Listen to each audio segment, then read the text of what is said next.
Buenas tardes, Ever. No había visto su comentario.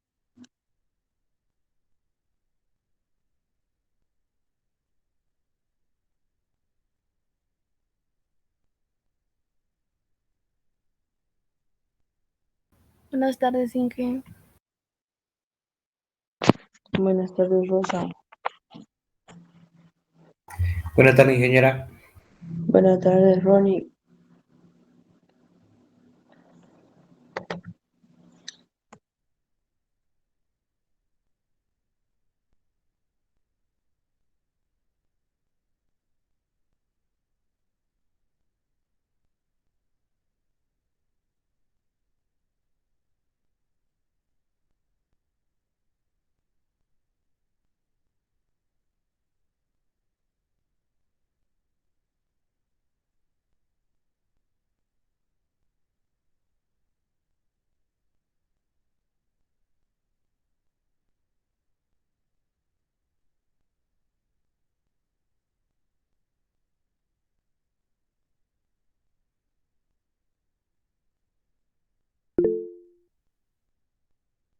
Buenas tardes, Leti.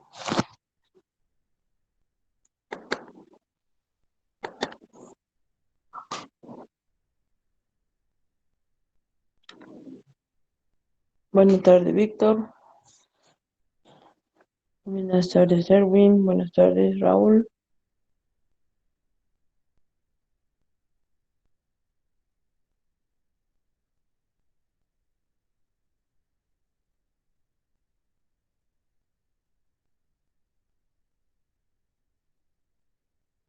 Buenas tardes, Milagros. Buenas tardes, Dani.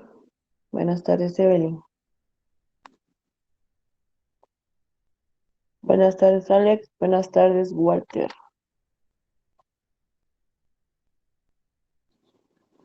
Buenas tardes. Buenas tardes, Ángel.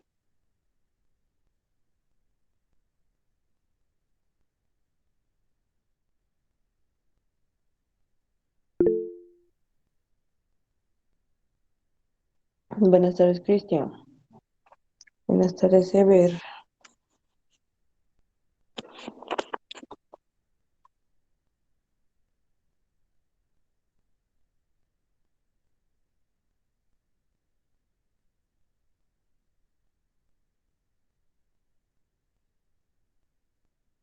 Buenas tardes, Edwin.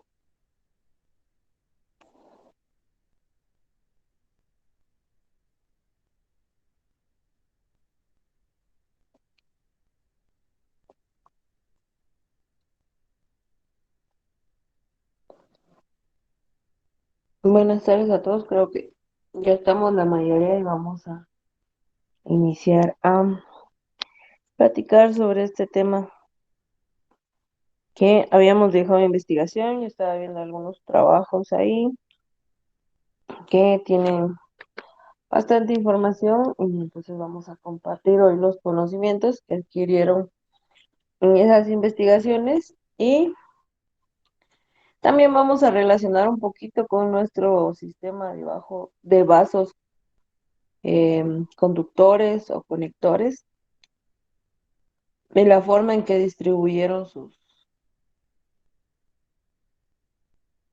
tubos conectores.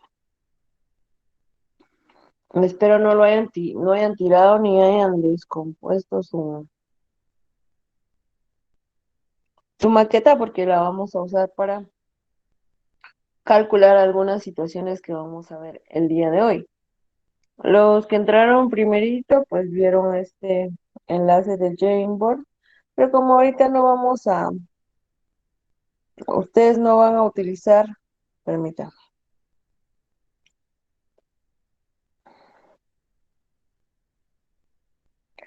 ustedes no la van a utilizar, sino que nos va a servir acá como pizarra el día de hoy para poder trabajar. Entonces, yo la voy a ir moviendo acá desde la pantalla de mi computadora, porque algunas veces cuando baja un poquito la señal, pues también ya no se logra ver el Jamboard. Por eso es que la tengo acá compartido en pantalla. Y por ello también presté el celular ahorita porque es más fácil, ya que es una nota, es más fácil de escribir que no trabajar así con un touch. Entonces vamos a trabajar el día de hoy así. Bueno, vamos a hablar de hidrocinemática.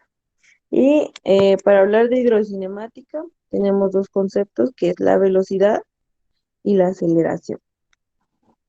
Vamos a ver, estoy ciego. Vamos a mm, que me dé un concepto de velocidad en el caso de hidrocinemática. Crisanto.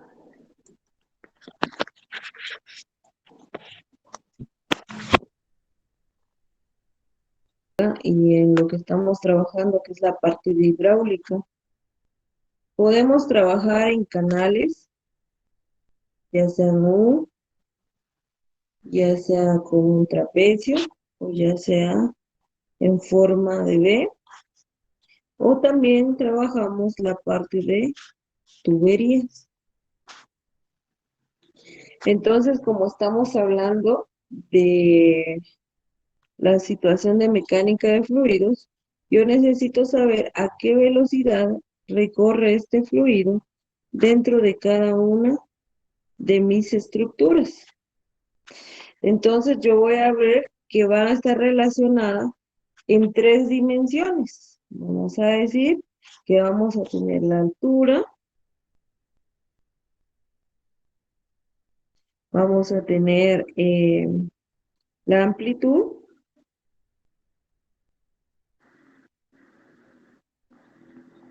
y la longitud. Longitud. Entonces, si lo vamos tridimensionalmente, pues ya sabemos que acá está nuestro canal en cuadrado. Vamos a ver también en esta otra parte. Entonces, vamos a hablar de longitud, la altura o profundidad, y estamos hablando de la amplitud. Entonces, estamos trabajando en 3. Y ya no es tan fácil como decían. Velocidad es igual a distancia partido tiempo. Eso cuando nosotros estamos trabajando en un movimiento rectilíneo. Eso ya lo trabajaron ahí en cuestiones tanto de matemáticas como en cuestiones de física. Entonces, en un movimiento rectilíneo, pues solo estamos hablando de la velocidad en una dirección. Estamos hablando que solo es la distancia partido tiempo. En este caso, vamos a hablar de 3 dimensiones. Y sí, es la relación, la velocidad es igual de la relación de la derivada de S, que vamos a decir que es la distancia o superficie recorrida, que más o menos, recordemos que por la forma en que lo recorre, vamos a decir que es la diferencial del arco sobre la trayectoria. Esto es diferencial del arco sobre la trayectoria. Y estamos hablando que tiene relación con la diferencial del tiempo, porque tiene que ver estas dos situaciones, que es lo mismo, solo que acá lo estoy relacionando de manera que no solo vamos en una sola dirección, o solo de una dimensión vamos a partir. Aquí ya vamos a hablar de 3: longitud, amplitud y altura, y entonces acá lo hacemos. Entonces, para ver la velocidad resultante en cualquiera de estos estructuras que estamos trabajando, vamos a decir que vamos a hacer como una sumatoria. Ya la fórmula de velocidad, yo creo que ya la habían, en algunos trabajos vi que ya la tenían. Velocidad es la diferencia del arco de la superficie partido el tiempo, es lo que acabamos de decir. Y esto, permítanme, esto es igual a la raíz cuadrada de la sumatoria de los cuadrados de las relaciones en cada uno de los ejes. dx dt al cuadrado más dx, perdón, dy partido dt al cuadrado más dz dt al cuadrado. Esa sería entonces la ecuación de las velocidades en un fluido en cualquiera de las estructuras que puedan participar. En el caso de lo que estamos trabajando ahorita, vamos a ver lo que es canales y tuberías. Y luego tenemos el campo de la aceleración. Si tienen alguna pregunta de cómo relacionamos esta fórmula, me lo pueden hacer, igual me pueden preguntar. La aceleración, vamos a ver a Pentubac. El campo de las aceleraciones, o cuando estamos hablando de aceleraciones, ¿a qué nos está refiriendo? ¿Qué relacionamos y para qué nos va a servir? Recordemos que esto también tiene que ver con vectores, ¿verdad? Eso ya lo vieron en Introducción a Física. Vamos a ver, Cristian.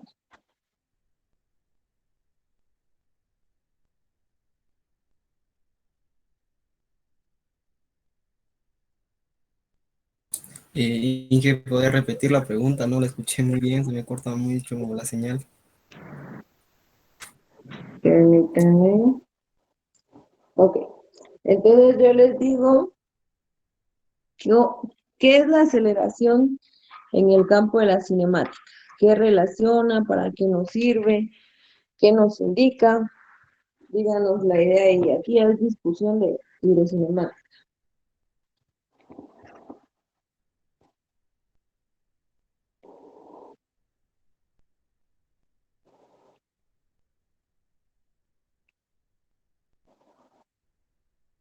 Para ver la distancia que recorre. No. Vamos a ver, señores. Recordemos que la velocidad va a cambiar en distintos puntos. Yo, por ejemplo, salgo acá. ¿Cuál sería mi velocidad inicial, Gela?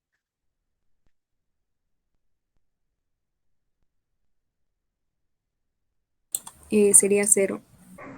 Sí. La velocidad que tengo aquí en el centro, ¿cuál sería? Vamos a ver, Saraí.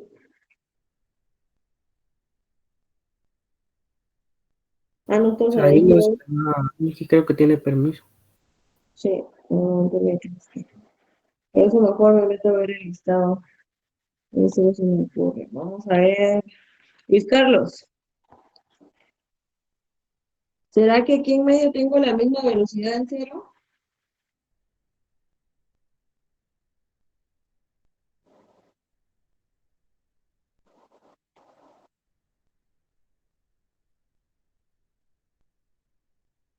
Luis Carlos Díaz. ¿Qué? No, mejor le voy a decir Díaz y Aguilar. Dígame Díaz.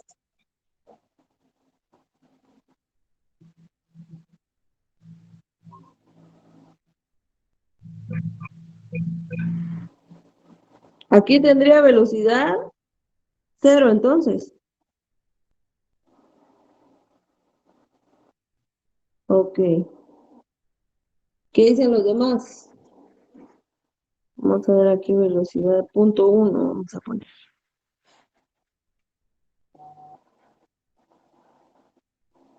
¿Qué dicen? Inge, la velocidad en ese punto ya no sería cero debido a la aceleración que lleva el objeto. Aceleración.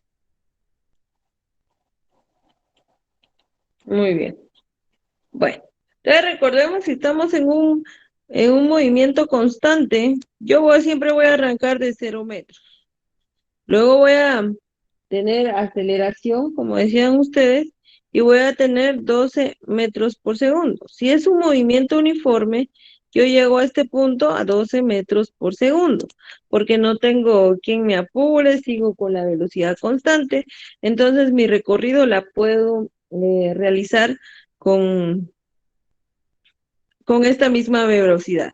Pero yo no puedo tener cero acá, porque entonces no estuviera haciendo ningún recorrido, estuviera en reposo, porque sigo con la velocidad de cero, ni siquiera arranqué. Entonces ya depende de lo que yo esté, de cómo esté trabajando, pues puedo mantener mi velocidad constante o yo puedo bajarla, puedo estar en este otro punto a 8 metros por segundo y al final, casi ya de mi recorrido, puedo tener 24 metros por segundo. Entonces va a variar según el tiempo, ¿verdad? Entonces, ¿qué diríamos que es aceleración? Ya con este análisis que acabamos de hacer en esta gráfica. Aceleración es el cambio de velocidad. Cambio de velocidad con respecto a qué? Con respecto al tiempo, Inge. Con respecto al tiempo. Entonces vamos a decir que aceleración es igual a la derivada de la velocidad partido derivada del tiempo. O sea, es la relación de la derivada de la velocidad y la derivada del tiempo. Esa es una aceleración. ¿Sí? Y entonces en aceleración, ¿será que podemos hacer la misma operación que tenemos acá? ¿O ya va a ser independiente de cada uno de los puntos? ¿Qué piensan ustedes?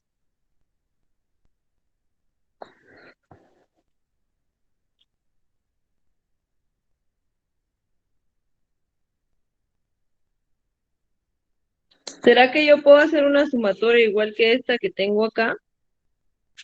¿O la aceleración ya es diferente? ¿Qué dicen ustedes? Vamos a ver qué dice José José.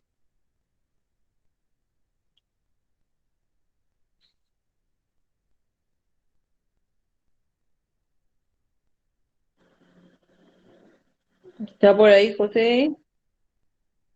Si no, vamos con Erwin. Chocmatzar.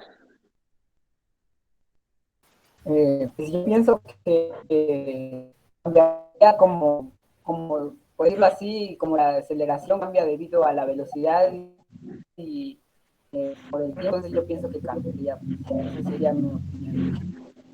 ¿Sería individual o no individual? ¿Qué dice usted? Individual. Individual. Bueno. Bien. Gracias, Choc. Bueno, entonces, cuando hablamos de aceleración, ¿quién se acuerda de las derivadas? Ahorita estamos hablando de derivadas y derivadas y derivadas. ¿Quién se acuerda de derivadas? ¿Para qué nos servía principalmente o para qué vimos principalmente la utilización de derivadas?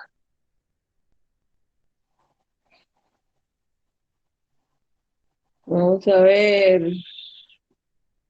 Chipel. ¿Para qué utilizamos las derivadas en matemáticas?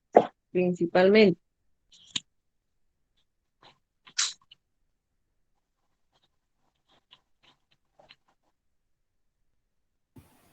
Para encontrar la relación de diferentes magnitudes. Ajá, vamos a ver López, Memphis.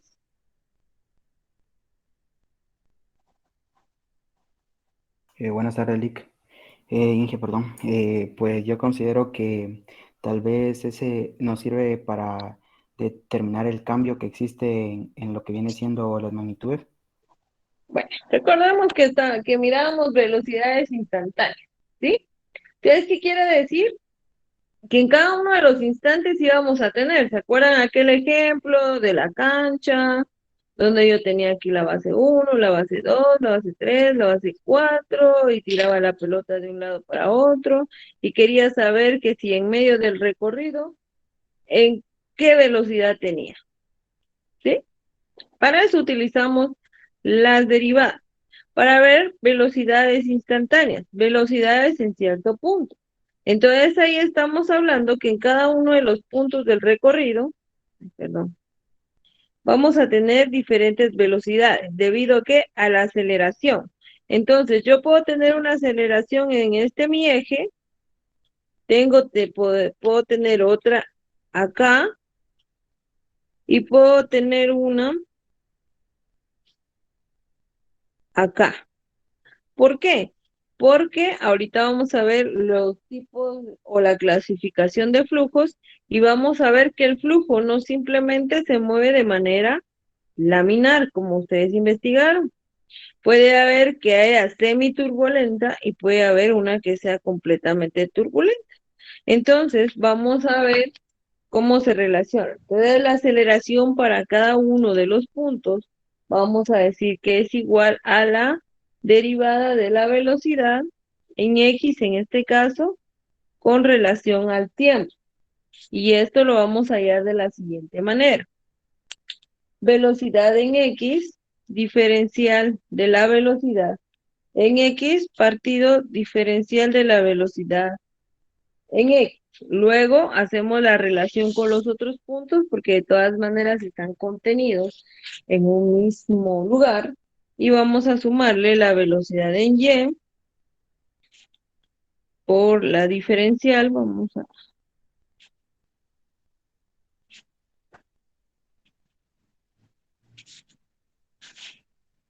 de las velocidades, perdón, estoy aquí confundiéndome con esta mi ecuación, permita. Ahora les estoy poniendo otra. Ahí está. Diferencial en X más la velocidad en Y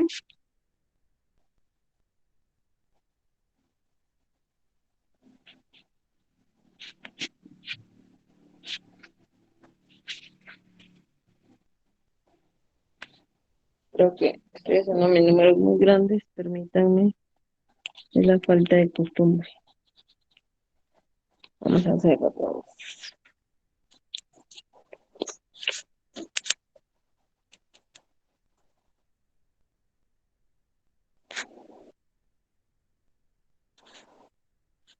Ujú.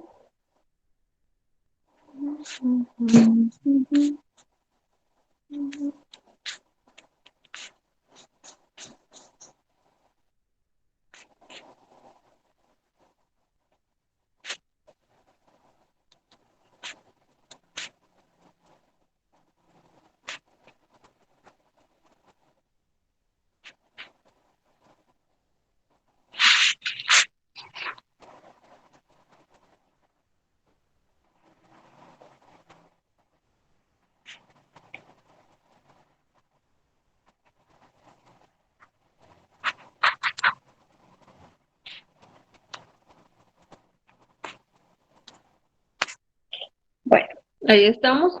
Ahí es como se relacionan los tres y para cada uno de los ejes, pues ya tendríamos que ver aceleración en Y y aceleración en Z, que es lo mismo, lo único que cambia es la parte de acá arriba.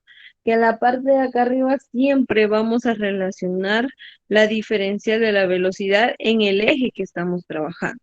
En este otro caso sería velocidad en X por la diferencial de la velocidad en Y, partido la diferencial en X, cuando yo esté hallando aceleración en Y, ¿sí?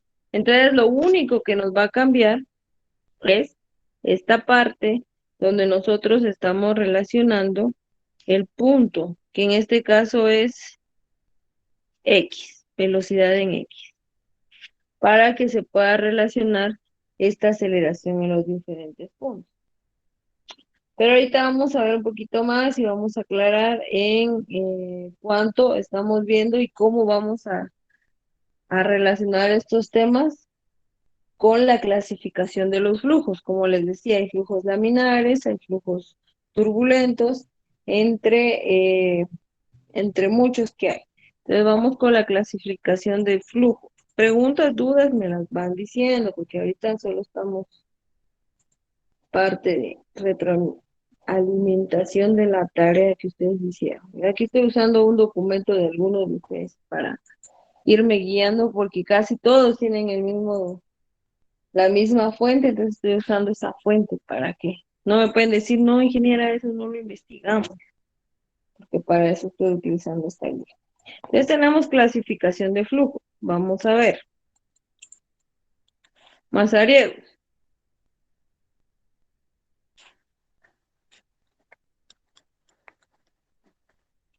¿qué clasificación o cómo se clasifican los flujos?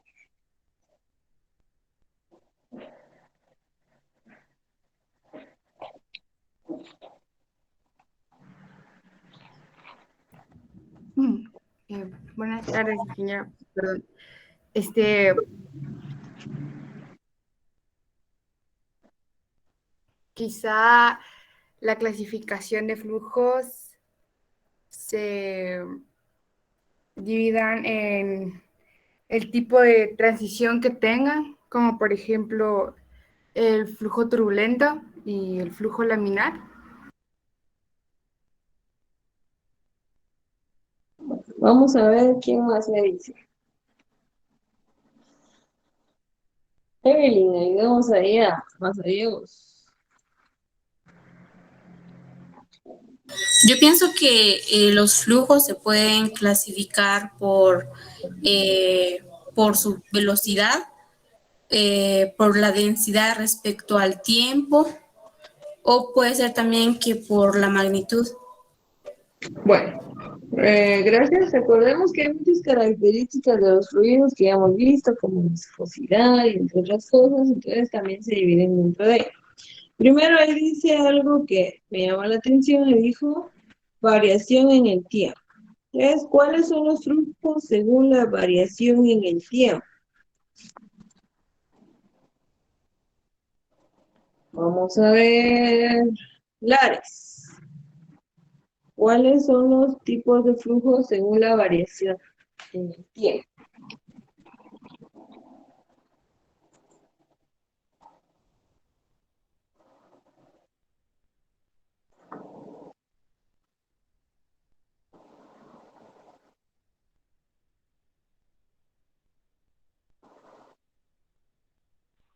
Como dijo Inge, según su... Según el tiempo. Ajá. Yo creo que se puede clasificar no me acuerdo si era imperfectos o perfectos, algo así. No, ese es los ideales, dice usted. No. Tenemos dos, que es el permanente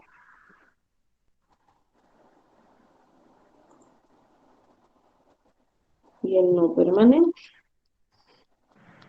¿A qué se refiere?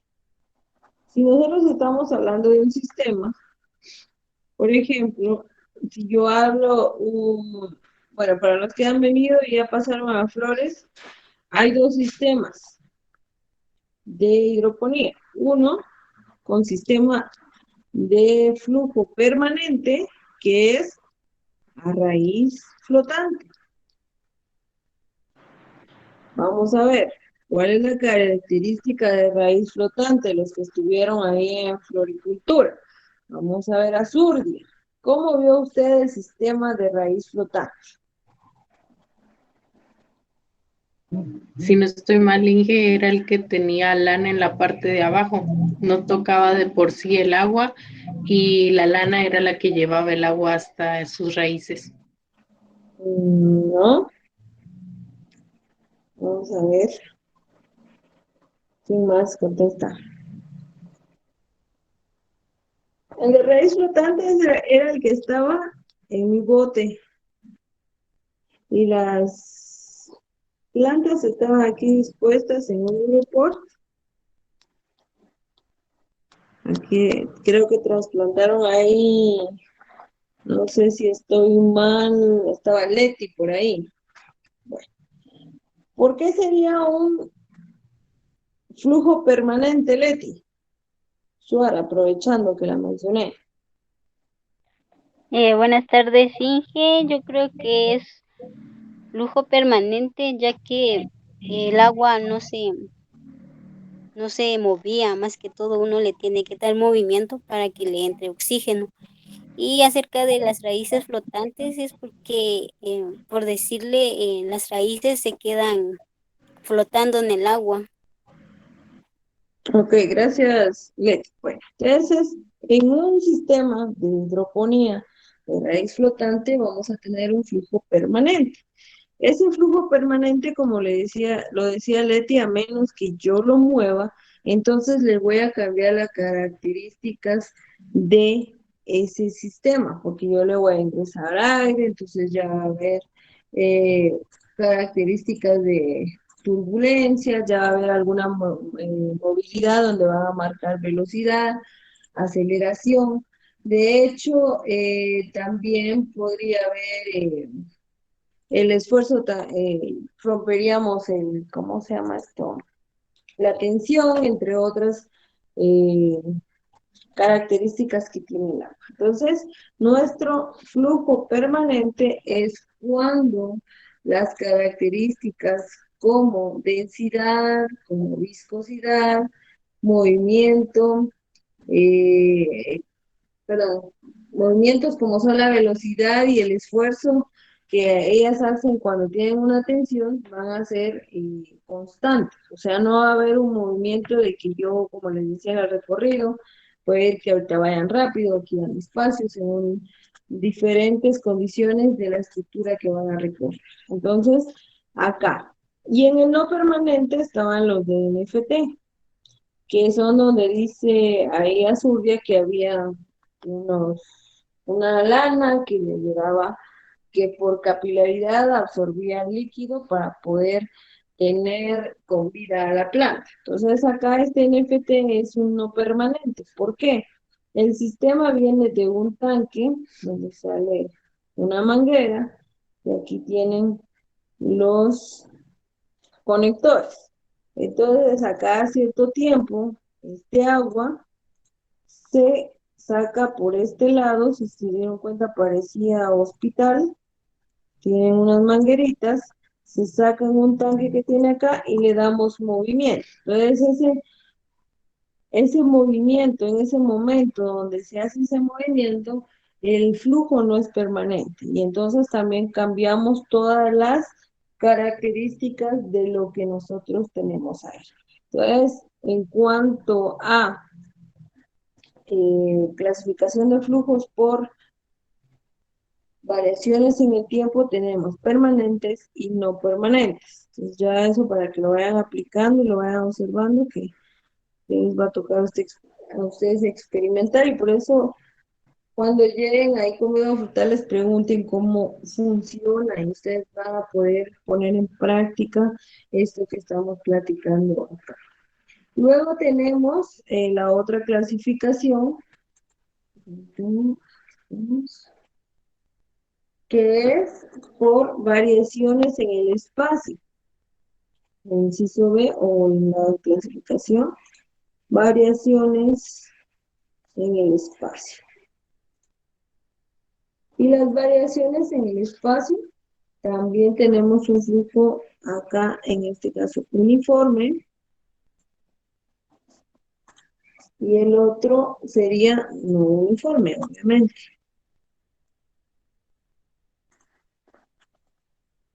Bueno, aquí en el uniforme vamos a decir que en cualquier momento tenemos aquí una tubería. Esta tubería es de media pulgada. Entonces, en esta tubería, la velocidad que va a tener nuestro líquido desde acá hacia acá va a ser la misma. ¿Por qué? Porque todo nuestro tubo va a medir lo mismo, va a medir media pulgada. Sin embargo, si yo aquí le pongo una de 1 pulgada, pues aquí ya va a haber una variación y ya no va a ser un flujo uniforme. Ya va a tener variaciones, como anteriormente le habíamos dicho, de velocidad, de presión, o densidad, perdón. Estoy hablando de presión aquí. De densidad. También vamos a decir que se le van a cambiar algunas características como la viscosidad.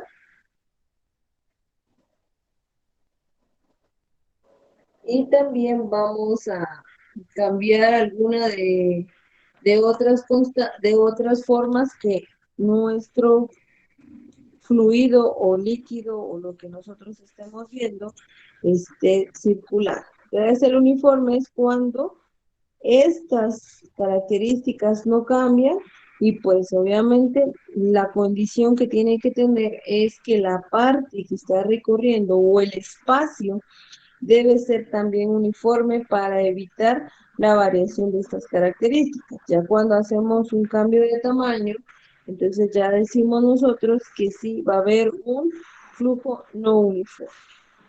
La otra clasificación es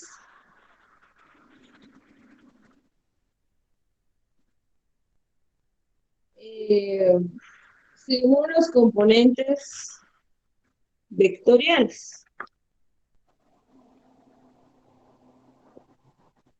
En este caso, especialmente en la velocidad.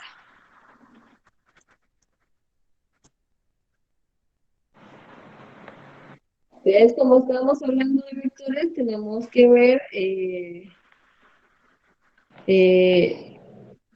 ejes X, Y y Z, según el plano cartesiano. Entonces, si mi flujo se maneja en 3 dimensiones, como lo estaba platicando, va a ser obviamente tridimensional. Si solo se va a mover en 2 direcciones, va a ser bidimensional.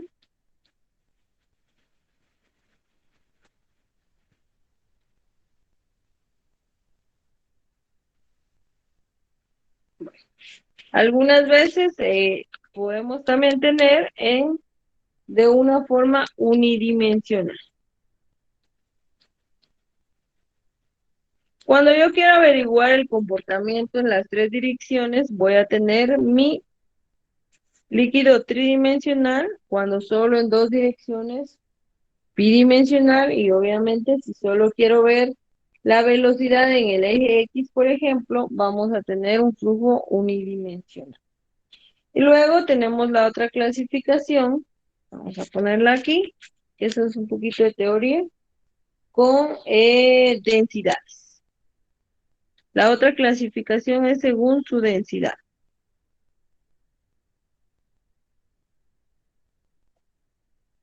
Y según su densidad, pues vamos a ver, lo con Ezequiel, según la densidad, ¿qué clasificaciones tenemos?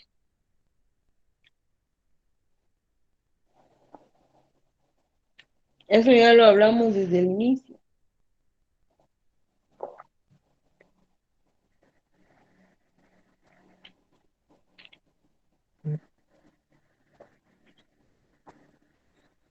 Lo con Jack, Ezequiel. Sí, ingeniero. ¿Cómo se clasifican los flujos por densidad? Flujos comprensibles e incomprensibles. Comprensibles e incomprensibles. Todavía está cargando bien el Google. Cuando hablamos de comprensibles, un ejemplo, comprensible. La gasolina tal vez. La gasolina, pero ¿por qué? Porque se puede reducir su volumen. Ajá. Pero ¿será que el agua no se le puede reducir el volumen? Por lo que tengo entendido, ¿no? Bueno, tenemos una diferencia, recordemos, ¿cuál es la diferencia más grande entre los comprensibles y los incomprensibles, Danilo, Gabriel? Vamos a ver.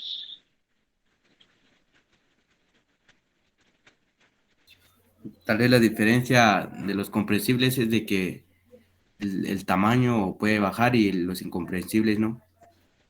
Bueno, es por ejemplo ya es el clásico que les estaba hablando, un gas o un líquido. Por ejemplo, el agua no es comprensible, sino que, por ejemplo, si yo tengo 1 litro de agua y lo quiero vaciar en medio litro, me va a sobrar el otro medio litro. No puedo hacer que quepa el litro de agua dentro de medio litro, ¿sí? Eso no lo puedo comprimir, por eso es que es no comprensible. En cambio, si yo vengo con un gas helio o un gas propano, yo quiero que lo que tengo de gas en una botella de 1 litro y lo quiero meter en una botella de medio litro, sí lo puedo hacer porque eso sí se pueden comprimir. Entonces esa es la diferencia de un comprensible y un incomprensible. Entonces tiene que ver un poquito más en cuanto a la variación del espacio.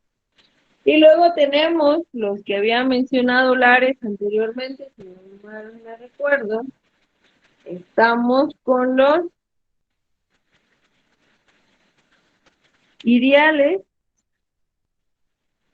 Permítame.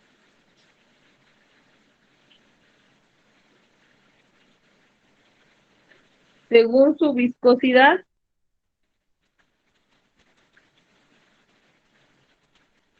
están los reales y los ideales. Bueno, entonces aquí ya estamos hablando de viscosidad, la viscosidad de un fluido. Cuando un flujo es real, se considera que su viscosidad es igual, o perdón, es mayor que 0. ¿Sí? Un ejemplo de esto, ¿quién me podría decir que es un flujo real?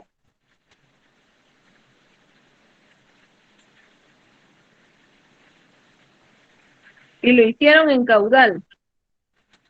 ¿Qué sería un flujo real?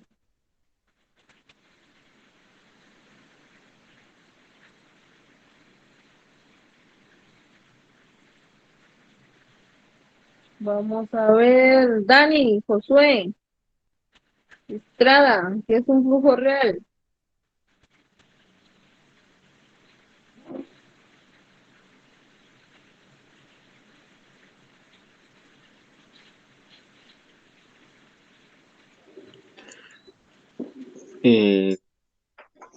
La verdad no sé. Vamos con Javi. No sabría decirlo. ¿Manda? No sabría decirlo. No. Kino.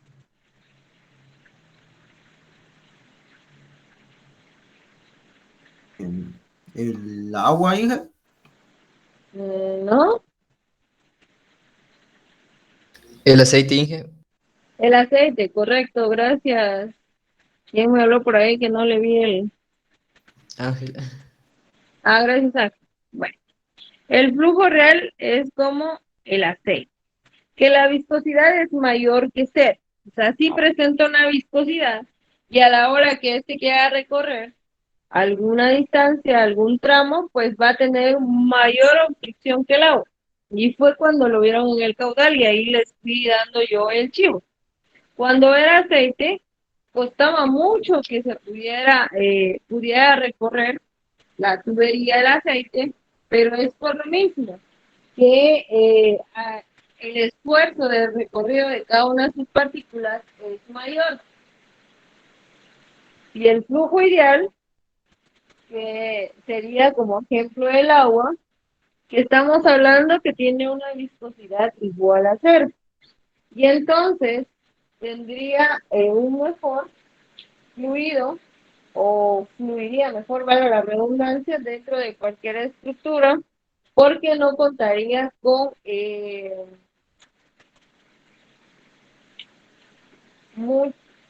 ¿cómo podríamos decir? Con fuerzas que vayan a evitar que las partículas vayan recorriendo de forma natural y fácil con mayor velocidad. Entonces, ahí podemos ver que también actúan fuerzas como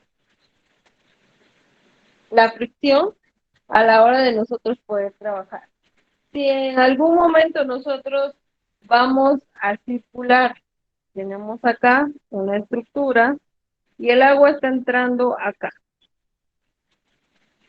Pero acá nosotros tenemos algunos grumos dentro de nuestro canal y entonces acá vamos a tener un fluido ideal. Aquí van el agua, tranquilo, la velocidad es constante, no hay ningún problema. En la parte de aquí abajo ya va a tener un poquito de tope y ya va a ir cambiando lo que son las velocidades. Entonces, también aquí podríamos tener un problema de la circulación y no tanto por la cuestión de la viscosidad, sino por factores externos como las zonas de fricción.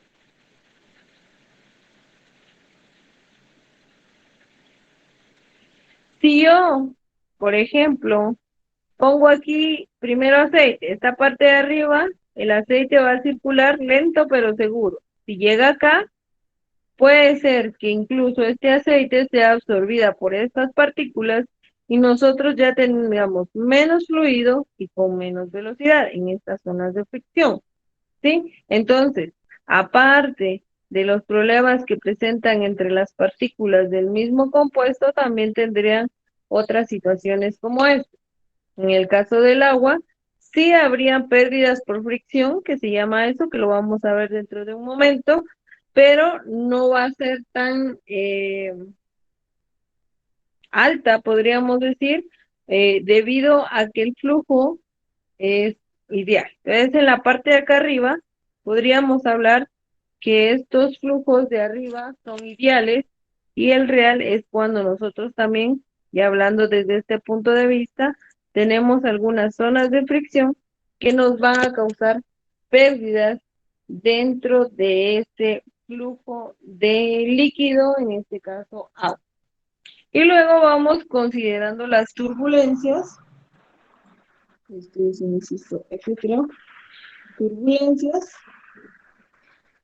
Entonces acá tenemos el flujo laminar, eso ya lo habíamos visto, el movimiento es de esta manera, el flujo, en este caso, cuando nosotros hablamos de turbulencias, y eso quería hablar ahorita, entonces vamos a pasarnos a la otra hoja, vamos a hacer ahí un examen ahorita.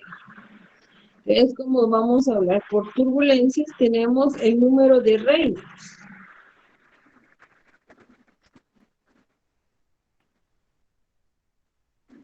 Que este número de Reynolds es el que principalmente nos va a definir si un flujo es laminar, si un flujo es transitorio,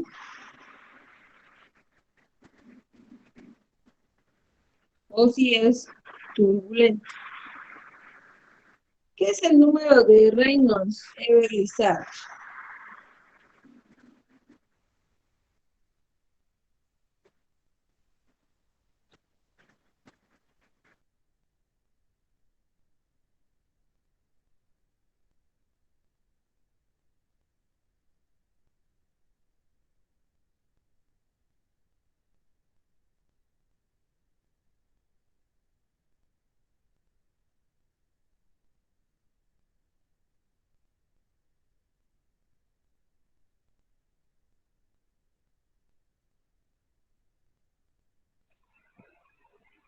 Y que según lo que estoy investigando ahorita, es un número adimensional.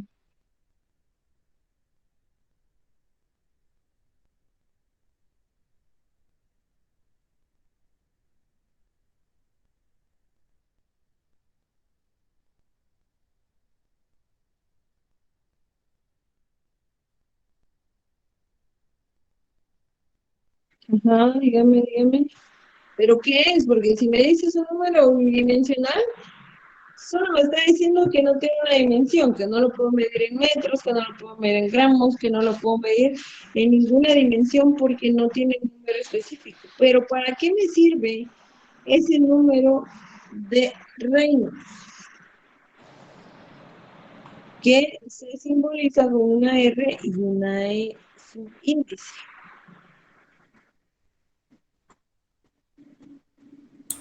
Inge sirve para identificar si un flujo es laminar o turbulento. Pero ¿qué relaciona? ¿Cómo podemos calcular un número de Reynolds? Relaciona la viscosidad, velocidad y dimensiones típicas de un flujo. Chicas, ahorita está trabajando a todo vapor Wikipedia.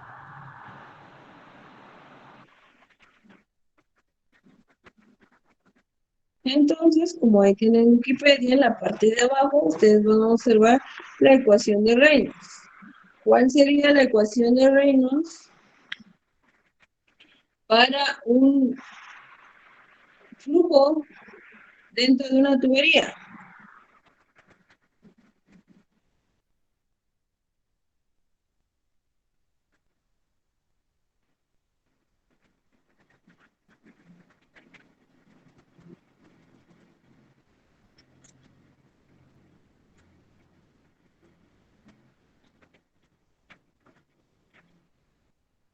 Estamos hablando de velocidad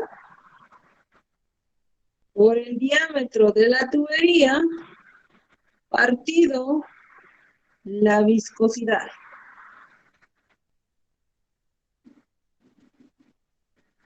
¿Sí? Entonces sería velocidad diámetro de tubería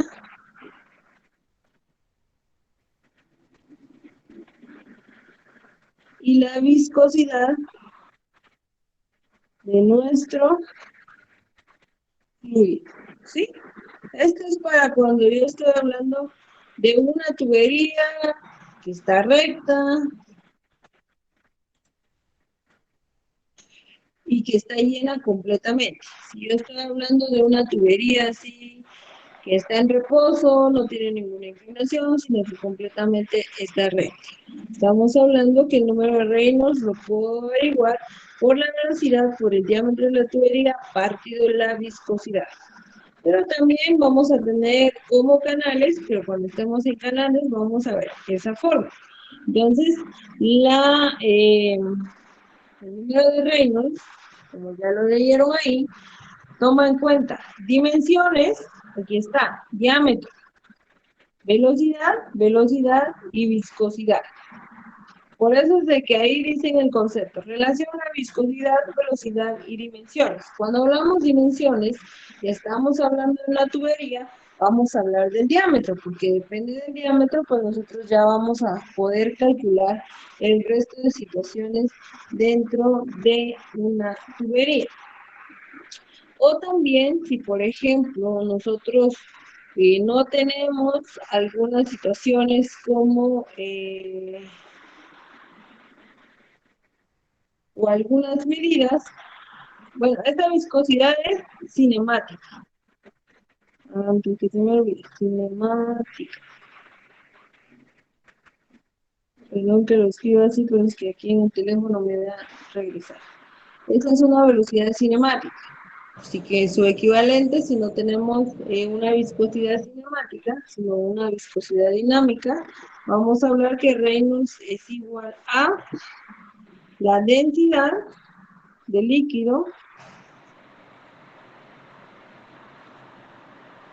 por la velocidad, por el diámetro, partido la viscosidad dinámica. Entonces, porque algunas veces no encontramos. Entonces sería densidad, y esto significa viscosidad dinámica.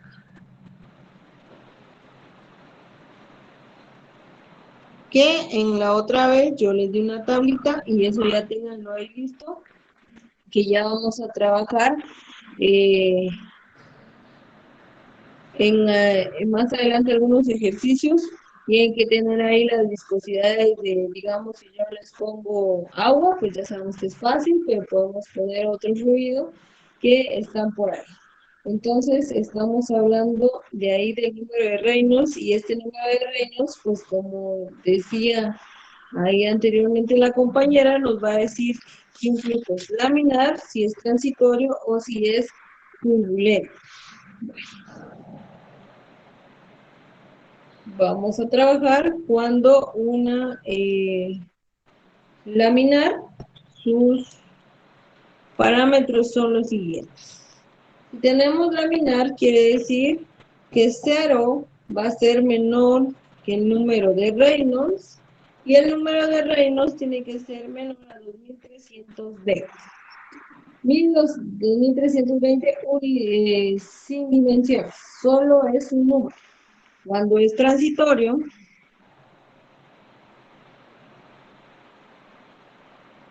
este rango va a ser de 2320 menor al número de Reynolds, y el número de Reynolds debe ser menor a 3000. Y cuando es turbulento,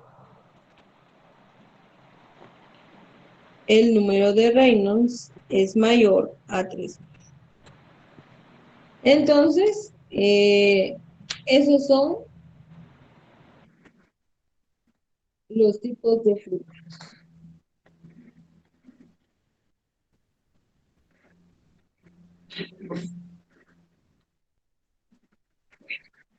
Vamos a parar un ratito ahí, vamos a unos 15 minutos, y vamos a seguir ahora ya con la situación que ustedes ya vieron, cuestión de trayectoria, cómo se mueve dentro de las estructuras, hacia dónde va cada una en la trayectoria del líquido. También vieron la línea de corriente es la que se va formando, qué tipo de corriente nos va a dar. Eso es lo final de hidrocinemática, y ahorita vamos a entrar a el fluido de agua, o flujo de agua mediante tuberías. Y ahorita vamos a profundizar mayormente en este número de redes. Pero vamos a tener 15 minutos, son las 30, vamos a las 45 a iniciar con la segunda parte de la clase. Así que tenemos un ratito de descanso, jóvenes.